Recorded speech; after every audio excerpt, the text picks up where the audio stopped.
नमस्कार दोस्तों। तो स्टार्ट करते हैं आज के हमारे सेशन को।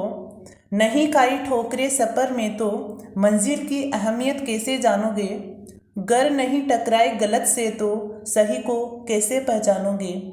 इसी मोटिवेशन के आधार पर हम अपने पिछले सेशन में जो हमने किया, जो हमने बेसिक समझा, उसी के आधार पर हम उसके कुछ क्वेश्चन लेंगे आज, जिसमें फर्स्ट क्वेश्चन है कि यदि सरल रेखा में गतिमान किसी कण का विस्थापन समीकरण t √x+3 दिया जाता है तो ज्ञात कीजिए कि इसका वेग शून्य कब होगा तथा यह भी सिद्ध कीजिए कि इसका त्वरण अचर होगा। तो इसको हम कैसे डील करेंगे। सबसे पहले हमें इसमें क्या बताना है, हमें एक इक्वेशन दी गई है जिसके आधार पर हमें बताना है कि इस इक्वेशन के आधार पर इसका वेग शून्य कब होगा। मैंने आपको वेग के बारे में पिछले सेशन में बताया कि वेग क्या होता है, हमारे पास स्थिति में परिवर्तन अर्थात v क्या होता है dx/dt। ओके, इसके बाद यदि वेग को हम उस समय पर यदि शून्य स्थापित कर देते हैं तो उसके बाद हमें क्या करना है कि सिद्ध कीजिए इसका त्वरण भी अचर होगा। तो ये दो कंडीशन हमें इसमें प्रूफ करनी है। तो चलते हैं कि सबसे पहले इक्वेशन लिया और मुझे वेग याद करने के लिए मुझे सबसे पहले क्या चाहिए, अक्स। तो मैंने इस इक्वेशन से अक्स की वैल्यू निकाली तो मुझे प्राप्त हुई अक्स की वैल्यू t-3 का होल स्क्वायर, अर्थात मैंने जब इसको a - b के होल स्क्वायर से सॉल्यूशन किया तो t² + 9 - के 6t, जो a - b का होल स्क्वायर वो क्या होता है a² + b² - 2ab। तो इसी के आधार पर मैंने अक्स की वैल्यू यहाँ से ज्ञात की।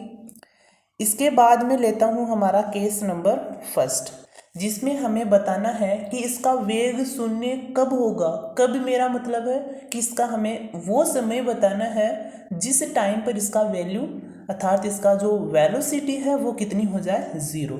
तो यहाँ से यदि मैं वेलोसिटी निकालता हूँ dx/dt अर्थात इक्वेशन, यदि इस इक्वेशन का मैं t के सापेक्ष डिफ्रेंशिएशन करता हूँ तो मेरे पास 2t - 6 प्राप्त होगा। और यदि मुझे वेग क्या रखना है, 0, तो यदि मैंने वेग 0 रखा तो मेरे पास t = 3 प्राप्त होता है। अर्थात इससे यह प्रूफ होता है कि t = 3 पर जो वेग होगा वो क्या होगा, 0। तो अब फर्स्ट कंडीशन हमारी यहाँ तक प्रूफ हो जाती है। सेकंड कंडीशन हमें क्या प्रूफ करनी है कि इसका त्वरण क्या होगा, अचर। तो इसको देखते हैं। यदि वेग हमने ज्ञात किया तो त्वरण मैंने बताया आपको कि F = क्या होता है dv/dt d2x/dt², यहाँ dt² इक्वल v dv/dx, अर्थात त्वरण के ये 3 रूप होते हैं जिसमें हम ये वाला रूप यानी कि क्वेश्चंस के अकॉर्डिंग हम किसी भी रूप को हम अप्लाई कर सकते हैं। तो ये हमारा रूप लेते हैं d2x/dt। तो हमें dx/dt ज्ञात है। तो अब इसका वन टाइप एक बार और अवकलन कर देते हैं तो मुझे d2x/dt² अर्थात कहने का मतलब है कि मुझे त्वरण प्राप्त हो जाएगा। तो त्वरण प्राप्त करते हैं कि इक्वेशन, इस वाली इक्वेशंस का एक बार और अवकलन कर देते हैं तो हमें जो त्वरण प्राप्त होता है उसकी वैल्यू हमारे पास कितनी होती है, 2 होती है, जो कि एक कांस्टेंट राशि है। तो यहीं तक हमारा ये क्वेश्चन समाप्त होता है दो कंडीशंस में। आगे नेक्स्ट क्वेश्चन देखते हैं कि यदि एक सरल रेखा में गतिमान किसी कण द्वारा लिया गया समय तय की गई दूरी के समानुपाती हो। एक कण है वो एक सरल रेखा में गतिमान हो रहा है और उसके द्वारा जो दूरी तय की गई है वो दूरी का वर्ग किसके समानुपात में है, उसका समय के समानुपात में। तो सिद्ध कीजिए कि त्वरण दूरी के व्युत्क्रम के घनानुपाती होगा। तो सिद्ध में क्या करना, जो त्वरण होगा, जो हमारा a या फिर त्वरण को हम f से डिफाइन करते हैं, वो समानुपाती होना चाहिए 1 में जो भी दूरी होगी हमारे पास उसके व्युत्क्रमानुपात में होना चाहिए। तो मैं लेता हूँ कि एक कण a से b तक गति करता है, सरल गति, जिसमें जिसमें उसने t समय में कितनी दूरी तय की, उसने t समय में x दूरी तय की। अब क्वेश्चंस के अकॉर्डिंग हमें पता चला कि जो समय है वो किसके समानुपात में है, उसकी तय की गई दूरी के वर्ग के समानुपात में। अर्थात जो समय यह हुआ और समानुपात में जो तय की गई दूरी x हो गई, इसके वर्ग के समानुपात में। तो मैंने इस कंडीशंस को यहाँ रखा। इसके बाद जब हम देखते हैं कि यहाँ से t equal to a x square, जब मैं इस समानुपाती चिन्ह को यहाँ से डिलीट करता हूँ तो मेरे पास एक कांस्टेंट अचर राशि मल्टीप्लाई करना होता है, जो कि a हमारी कांस्टेंट राशि है। इसके बाद केस नंबर फर्स्ट, यदि मैं यहाँ से देखूँ तो मुझे अब क्या निकालना है, त्वरण से पहले हमें ज्ञात करना होगा वेग, क्योंकि यदि मैं वेग में परिवर्तन ज्ञात कर देता हूं तो मेरे पास त्वरण की वैल्यू आ जाती है। तो सबसे पहले यदि मैं वेग ज्ञात करता हूं तो यहाँ से इस कंडीशन से मैं x की वैल्यू निकालूंगा, जिससे कि मैं dx अपॉन dt ज्ञात कर सकूं। तो मैंने यहाँ से x की वैल्यू निकाली, तो x square equal to t upon a हो गया। जब मैं इसका डिफ्रेंशिएशन करता हूँ किसके सापेक्ष, t के सापेक्ष, तो इसका क्या हो जाएगा 2x dx अपॉन dt, और इस वाले t का क्या हो जाएगा 1। अर्थात जिस राशि के सापेक्ष जिसका अवकलन किया जाता है, दोनों राशि सेम है, तो उसका अवकलन कितना होता है 1 होता है। अब मैं यहाँ से dx अपॉन dt यदि ज्ञात करना चाहता हूँ तो 2x इधर मल्टीप्लाई में, तो बराबर के इस साइड जाकर क्या हो जाएगा डिवाइड में हो जाएगा। तो अब यदि मैं, यह मेरा पास क्या हो गया, इसका वेग हो गया। अब यदि मैं वेग में परिवर्तन ज्ञात करना चाहता हूँ किसके सापेक्ष, हमारे समय t के सापेक्ष, तो मुझे त्वरण की ये वैल्यू मिल जाती है। और जब मैं dx अपॉन dt के स्थान पर ये वैल्यू, ये जो हमारी वेग वाली जो वैल्यू है वो यहाँ रखता हूँ, तो मुझे टोटल जो वैल्यू त्वरण की प्राप्त होगी वो क्या होगी -1 अपॉन 4x³ a स्क्वायर। तो इससे देखने से हमें पता ये चलता है कि जो हमारा जो त्वरण है, जो एक्सीलरेशन है, वो इसकी जो दूरी है उसके घन के व्युत्क्रमानुपात में है। तो यही हमें प्रूफ करना था। अब हम नेक्स्ट क्वेश्चन पर चलते हैं। This question is very most and very important.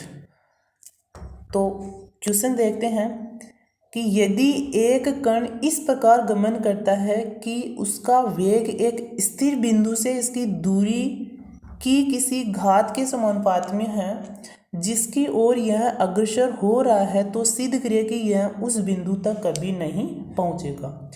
Questions का मतलब यह है कि एक कण है जो एक सरल रेखा में गतिमान है और उस बिंदु से इसकी दूरी की घात, अर्थात जो स्थिर बिंदु है, जो ओ बिंदु है, उससे दूरी x है, x की घात के समानुपात में क्या, इसका वेग। तो हमें सिद्ध करना है कि ये जो बिंदु P होगा वो कभी भी बिंदु O तक नहीं पहुंच पाएगा। किस कंडीशंस के अकॉर्डिंग, जब वेग उसकी दूरी की किसी घात के समानुपात में हो। और इसमें एक कंडीशन और दी गई है कि जो घात होगी वह इकाई से कम नहीं हो सकती है, लेकिन इकाई तो हो सकती है। अब हम देखते हैं, मैंने एक कण लिया जो O से P तक सरल रेखा में गति करता है और उसने t समय में x दूरी क्या तय की। और जब क्वेश्चंस के अकॉर्डिंग हम स्टेटमेंट रखते हैं कि क्वेश्चन में क्या रखा है, जो वेग होगा वो इसकी दूरी के किसी घात के समानुपात में होगा, तो मैंने वो घात क्या ली, वो पावर का क्या ली, मैंने n ले ली। तो v प्रोपोर्शनल होगा x की पावर n के।